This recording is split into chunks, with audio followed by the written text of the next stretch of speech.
नमस्कार, बुलंद पत्रकार न्यूज़ में आप सभी का स्वागत है। देखते रहिए।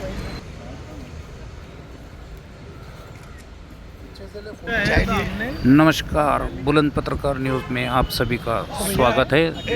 देखते रहिए।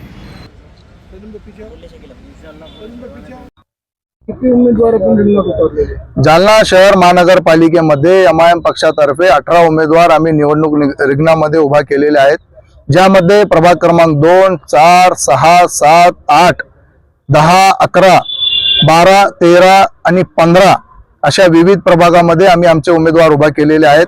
आमचा फक्त 6 नंबर मधील आमचा एक उमेदवार अवैध ठरवण्यात आलेला आहे आणि बाकीचे सगळे उमेदवारांना वैधरित्या जे आहे तर आज मंजुरी भेटलेली आहे।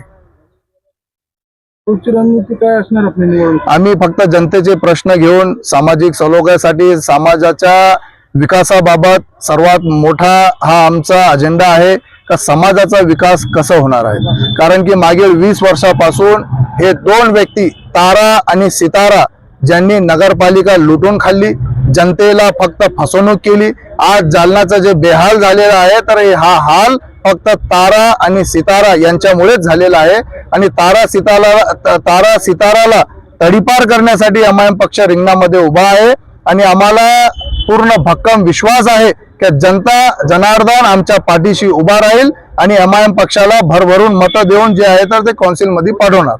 निवडणुकीचा एजेंडा काय असणार? आमचा एजेंडा आमच्या समाजाचा विकास, सगळ्या समाजाला समाज बांधवांना सोबत घेऊन जायचं।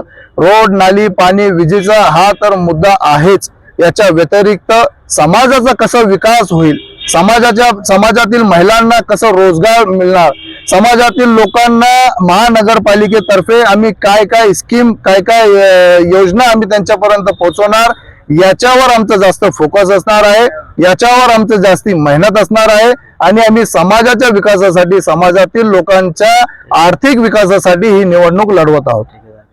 आणि ज्या लोकांनी निवडणूक जिंकली त्यांनी त्याच्यानंतर आपल्या प्रभागाचा तर विकास केलेला नाही, त्यांनी फक्त ठेकेदारी आणि गुत्तेदारी केलेली आहे।